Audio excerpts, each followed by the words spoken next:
Hey guys, Mark Holmes here, and as always, I want to thank you guys for watching, commenting, subscribing, and being part of the Joe Boo Sports Report.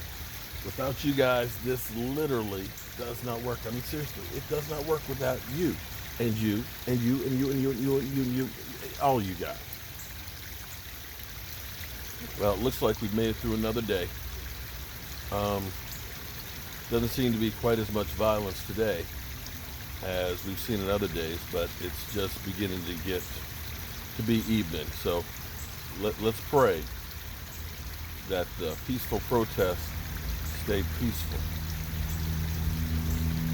Today, Peter King, who I used to always watch on HBO Inside the NFL, did a piece and he said that the Dallas Cowboys messed up by taking CeeDee.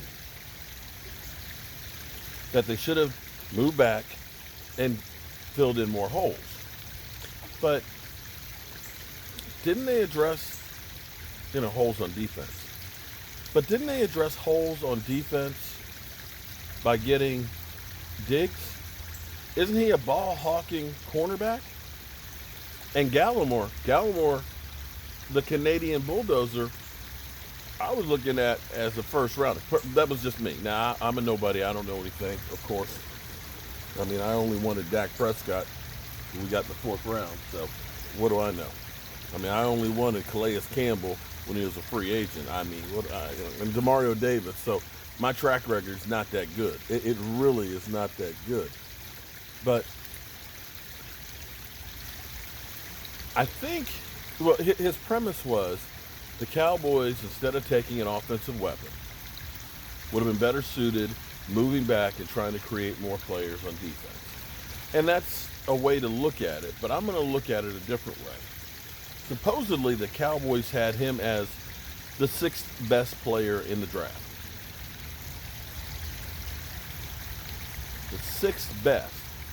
And you're looking at that falling down to you late in the draft. I mean, later in the first round. I don't know that there was anybody in the draft at that point that was going to be that valuable. I mean, you're talking about, gold right there. It's not like Chase Young had fallen down in there and you took CeeDee Lamb over Chase Young. You know what I'm saying? So there were good players there, but you didn't see a guy who could possibly be an impact. And see, here's how I kind of look at this. The idea of CeeDee Lamb helps you for a couple of reasons. Think back to the draft the year before.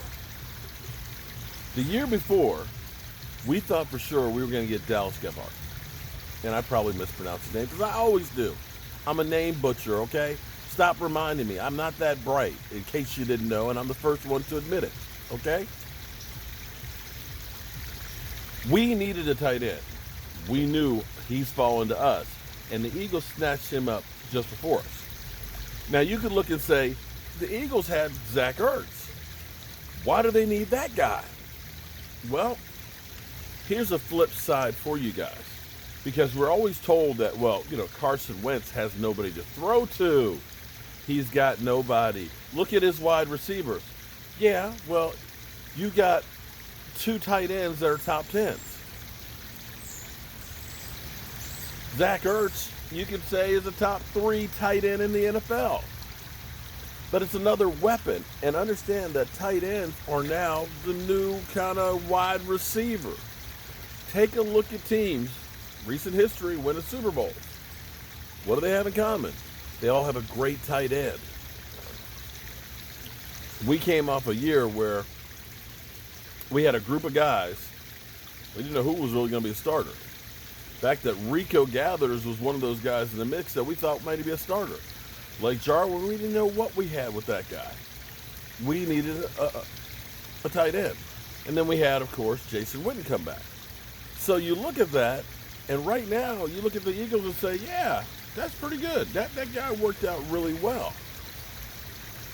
And it hurt the Dallas Cowboys because tight ends are playmakers now. You follow my logic there? The Eagles, they need help at wide receiver. They need a playmaker. And as much as they try and fool you and tell you, oh, we got a lot of speed. We got great speed later in the draft. Man, and Rhaegar. That's who we really wanted. Come on, man. Revisionist history much? So, as you look at it and say, yeah, but you already had Cooper, you had Michael Gallup, you got Zeke Elliott. Well, I tell you what, as much as people think having a great running back is the be-all, you got Zeke Elliott, you don't need anything else. Your quarterback can be garbage. You know how many great running backs out there that don't have a ring? Barry Sanders had 2,000-yard seasons. You got a ring? AP. Got a ring? Chris Johnson. Got a ring? O.J. Simpson. Got a ring?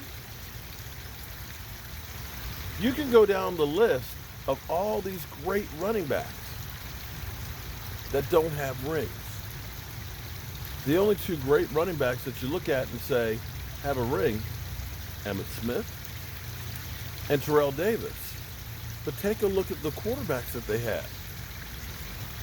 Troy Aikman and John Elway. Understand, the more weapons that you have, the more capabilities you have, the better. Now take a look. Great thing for Troy Aikman was he only had one season where he had to throw over 20 TD passes. One. In his whole career. Yet he still had not only Michael Irvin, he had Alvin Harper who could go over the middle. He had Jay Novacek when the things broke down. And he had Emmitt Smith and a great offensive line. So having all of these weapons that are dynamic, the offense is more balanced. And you take a look at what the Cowboys did in 2016. Understand, much as everybody will say it was just Zeke Elliott, understand we didn't have like Pro Bowl wide receivers, but everybody had 600, 700, 800 yards in receiving because we get some of this guy, we get some of this guy, we get some of this guy, then we throw in some Zeke Elliott. It was balanced, and balance is the way you win. Pat Mahomes, everybody wants to say, oh, Pat Mahomes is incredible and stuff, but look at that. Look at how many weapons he's got along with the running game.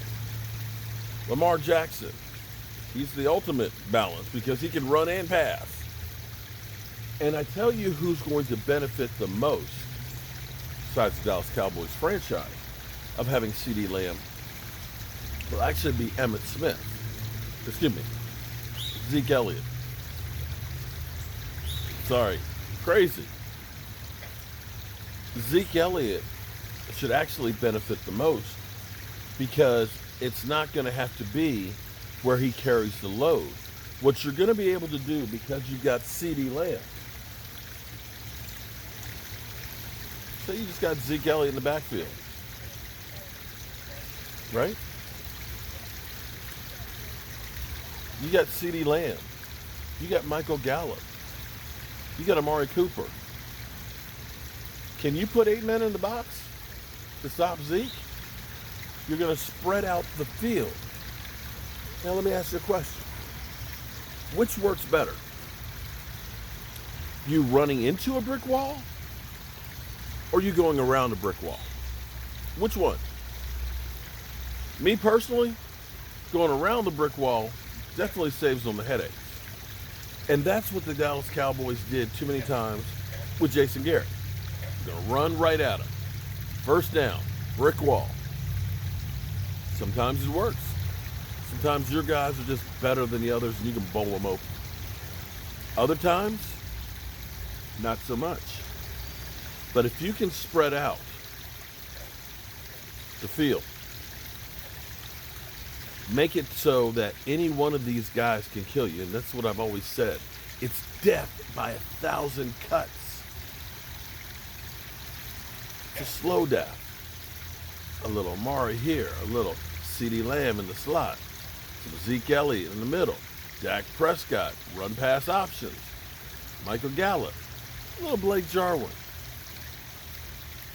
You literally have to keep your head on a swivel as a defender because you don't know what's coming next. So Peter King, when I think about the Cowboys getting a Gallimore, a Diggs, signing Dontari Poe, signing a Gerald McCoy, getting back a Tyrone Crawford, bringing in an Aldon Smith and possibly a Randy Gregory, to go with the DeMarcus Lawrence, adding a Clinton Ha-Ha-Dix. I think the Cowboys actually have done a really good job. Now, I do like the fact that you are picking the Cowboys to win the division. As I've always put it, repeating in the NFC East just doesn't happen anymore. The Eagles, don't let them fool you. They're getting old. They still got a lot of holes. And I still ain't sold on Carson Wentz being the guy that everybody says that he's going to be. I'm just saying. That's my opinion.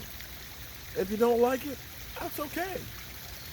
But hey, it's social media. We're all entitled to our own opinion. And we can post what we want to post. And that's what I'm doing. Right, guys? Thanks, everybody who joined me earlier today for my live stream out here at the fish pond.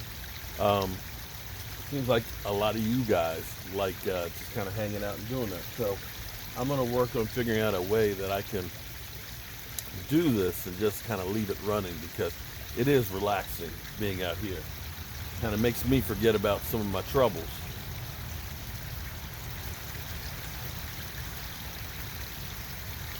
Kind of clears my head and makes me feel hopeful for tomorrow. My thoughts and prayers for this country and everybody out there protesting. Everybody be safe and be smart. I'll see you guys fire pit later.